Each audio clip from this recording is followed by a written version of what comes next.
My fellow flames, welcome back to another Wuthering Waves video. My name is Amethyst and today we are going to be reviewing the Wuthering Waves 3.5 story quest. What did I think? Did I like it? Did I dislike it? What did I like? What didn't I like? What can they improve on? What did they do well? That's what we're going to be talking about today. So if you enjoy what I have to say, all you need to do is leave a like, comment down below and subscribe if you are new. Now, let's get into this. What did I think of the quest? What was my overarching thoughts? On a scale of 1 to 10, what would I give this quest? Well, after I actually finished the quest, I gave it a 10 out of 10.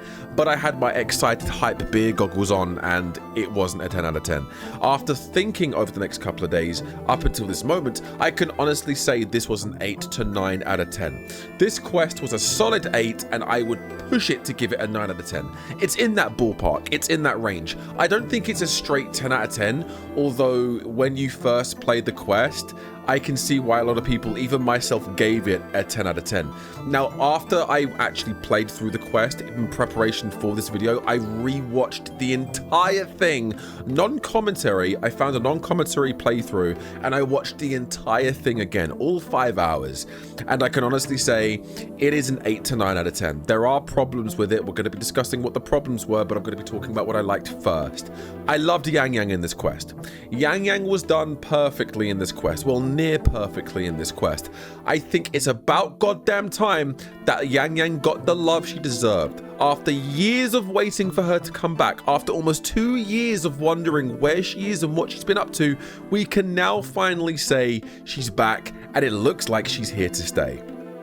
And I'm here for it. I loved Yang Yang's character progression. I loved what they did with the character. The poster girl, the box art legendary, as you would say in Pokemon terms, has finally got the love she deserves. She has been the main poster girl, the main icon character since the launch of the game. And after 1.3, she kind of got sidelined and Rover went around these regions without her. But now finally, with the introduction to the brand new region Mengzhou, she's here to stay. She's got a new awakening power, and my goodness, is she powerful. This new awakening ability is busted. It's broken. It finally gives her the name Poster Girl, the mascot box art legendary of Wuthering Waves. She's finally have that. She's worthy of the title now. She's not just a random 4-star. She is an immensely powerful 5-star character that is here to stay. Now, moving on to the actual region itself. What did I think of the region? I thought the region was beautiful. I think the region might be one of my favorites. I think it's more beautiful than Renacita, and that's a high bar to cross, because Renacita before this I think was the most beautiful region in all of Wuthering Waves. Lahai-Roi was okay, and it was futuristic, and there was elements like the forest, I forgot the name, but the forest, like the rune forest, where like the runic people were from, the Roya ruins, that was really pretty, but overall it didn't quite hit for me. But this new region, oh my god, it's amazing. It's amazing. It's gone back to where Wuthering Waves started. It's gone back to Huanglong. It feels nostalgic, but it also elevates that nostalgia to bring it something new. It's Huanglong, Jingzhou, and then some. It takes the formula of what OG Wuthering Waves was, and they just went, okay, we're going to now level up. We're going to level Huanglong up. This is how beautiful Huanglong really is, and you feel that beauty. It's amazing. It's absolutely incredible. I love the region. The region is a 10 out of 10. The region, the new area, is a 10 out of 10. Beautiful. I don't think many other regions can come close to touching how beautiful this is. It can't even come close. Rover. Let's move on to Rover. Rover in this quest was more of a side character. He was a supporting role. He was a main supporting role to Yang Yang and to Suisi. And that's perfectly fine, because even though he's a side character, when he is on the screen as the MC with his new awakened electro power, he steals the show.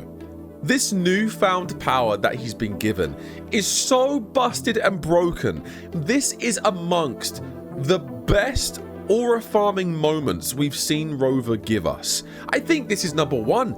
There's a moment at the end of the story in a cutscene where you see him unleash what looks like the full power of Electro Rover. And when I say this power eclipses everything we've seen before Rover can do. It does. It makes Aero Rover look weak, Spectra Rover look weak, it makes Havoc Rover look weak. It shows how powerful Rover has become. It is truly an anime MC moment. It felt like I was watching Son Jin-woo fight. Like he was teleporting, he was zipping around, super speed going. It was amazing. Rover was an aura farming king as always in this quest, but he was a good supporting role for Yang Yang because Yang Yang was the main character in this quest. Yang Yang and Suisi were the two main characters. They were. Now, speaking of Suisi, she had some of the, or Suisi, I think is how they're properly pronouncing the name of this game. She had some of the best exposition moments in the game because she actually is the character that introduces us to the Sentinel of this region. And the way they show the Sentinel and the way they show Suisui's intelligence and the way they show Suisi as a character is very well written. I think it's exceptionally written. I think this might be one of the best introductions to any character. And why? It shows intelligence. It shows good character development. It shows that she's not just fawning over Rover for no reason. She is there for Yang Yang. She's trying to figure out how to save Yang Yang. And to do that, she made a deal with the Sentinel. And we actually see that deal unfold. We see why Suisi is there. We see the relationship between Suisi and Sheen, the Sentinel. We know why Sheen isn't around to fix the problem that is going on. The exposition and everything surrounding Suisi is chef's kiss. I think that's one of the best moments of this quest. Suisi's segment is one of the best things about this quest. And the reason why I say segment is because it's a brand new way to tell the story now, where it's choice based. They actually have equivalent, they've given us the equivalent of a choice based story. Now you eventually play both parts, but the order that you play the parts of the story is like different, and it's very clever how they do it. I won't say too much more if you haven't played the story, but basically when you do play the story, there's going to be choices based around different characters.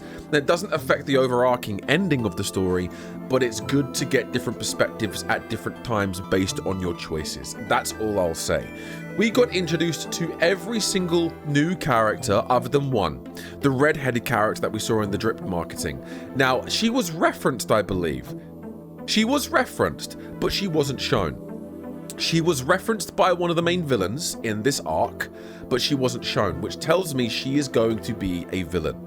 If what this character, this main villain in the Miyu, I think is the villain of this arc, and my god, what a great villain. For an NPC, this villain was very, very good. The voice acting was exceptional for this villain, and the showcasing of how cunning and how conniving he is really impressive to me. The writing, I think, overall was good.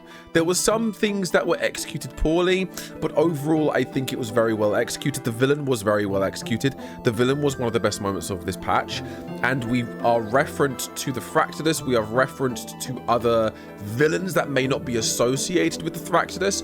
There's loads of different things that are introduced to us that raise a lot of eyebrows and a lot of mystery surrounding the villains.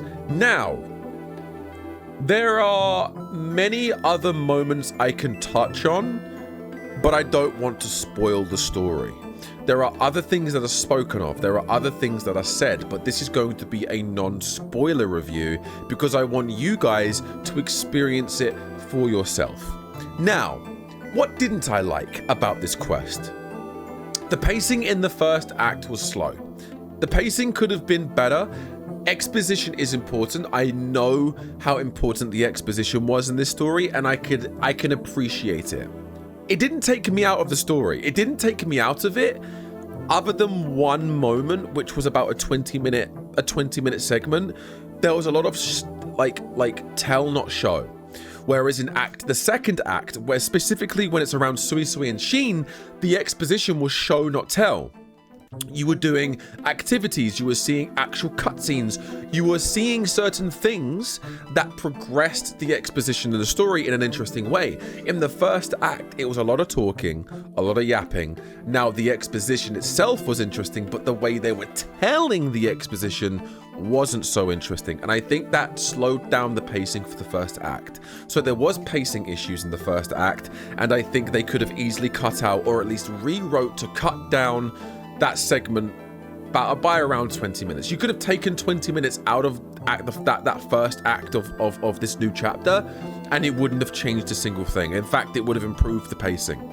And I think if the pacing was improved by taking out 20 to 30 minutes of the first act of this new chapter, I think it would have made the story a solidified 10 out of 10. But at the moment, it's an 8, maybe, possibly, most likely a 9 out of 10 for me. Now, there are other things I could say. There's a segue quest at the end of both of the acts that reveals something, that potentially reveals something so monumental to the story. And it also adds a lot of, information and adds a lot of clarity to a lot of situations and questions we've been asking. It adds a lot of how can I say it without spoiling it? It basically answers a lot of what we may or may not have been thinking, but it also asks a lot more questions. But I think it was an insane lore drop if this is to be the case. The segue quest is very important. It's extremely important. It's not long, it's about half an hour long. But the segue quest was extremely important. It's around Yang Yang. It's extremely important. Also, they almost dropped the L-bomb. Yang Yang almost dropped the L-bomb to Rover. Almost. They are touching the romance anime tropes. They're walking a fine line now. They're walking a fine line. We've had other characters that are alluded to be the love interest of Rover. Shorekeeper, Cartathea. Yang Yang was obviously the original potential love interest. But this is the first time they've literally almost crossed that boundary where a character has expressed feeling and love to Rover, and it looks like Rover reciprocates that. It reciprocates it. It's very close to being the canonical love interest. This is very, very close to confirming who the canonical love interest is. It's extremely close, extremely close. Also, another thing I want to point out, one of the characters that is named as the Paragon, the blue-haired one with the swords. We saw her in the drip marketing. She had some of the best moments in this quest. The second act was the best act. Act 1 was important and necessary, but again, they could have chopped it down a little bit. I think the relationship between all of the characters, the banter, the relationships, the chemistry was all very well done, very well written. Overall, this was a very dark quest. There is a lot of death in this quest, and I'm here for it. This, I do honestly believe, 3.5 and where we're going in this quest was the tone that I think the original Wuthering Waves and CPT-1 and some of CPT-2 wanted to go down in the full release, but due to criticism, they rewrote the script. Obviously, I think 80%, 70% of the script was rewritten for the launch of the game. You can see the roots of where they wanted to get the game to go. I'm not even joking. This was a very dark story. It was a very dark story. Lots of death, lots of destruction, lots of dark twists and turns. Very, very, very, very original wuwa. Very, very CPT-1 wuwa was shown in this quest. It was a long quest, an enjoyable quest. I woke up at 2 a.m. to play the quest for you guys, to record my reaction, to get it out as quick as possible. But yeah, I think I'm going to give it... I will give it a 9 out of 10. I will give it a 9 out of 10. If the pacing was a bit better in the first act, it would be a 10 out of 10. Honestly, if the pacing was better in the first act by just taking out or rewriting or rewording a lot of the exposition, unneeded and unnecessary exposition in the first act, it would have been a solid 10 out of 10. Now, that's not me saying the first act is bad at all, so please don't twist my words. I'm saying 20 minutes could have been taken out of Act 1 and it would have made it perfect. Genuinely. 20, maybe at a push 30 minutes. Could have been taken out of Act 1. It would have been perfect. Perfect. It was an absolute amazing quest, and I can't wait to see where this goes. There are other CCs that did not like the quest, or at least did not like the first act of the quest. The pacing was questionable in some moments, but Act 1 it was where it was most noticeable, where it could take people out of it. You know?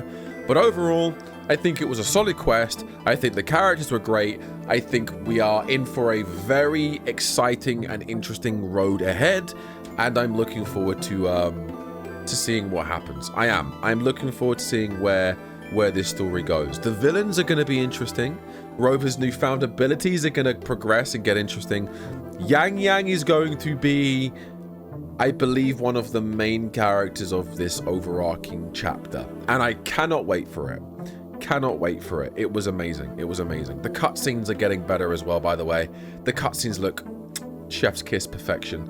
You know, it's getting closer and closer to being like a 3D animated movie at this point. That's where it's going, quality-wise. It really is. But anyway, thank you so much for watching. Hopefully you enjoyed my review. If you did, leave a like, comment down below, and subscribe if you are new. And I will see you in the next one.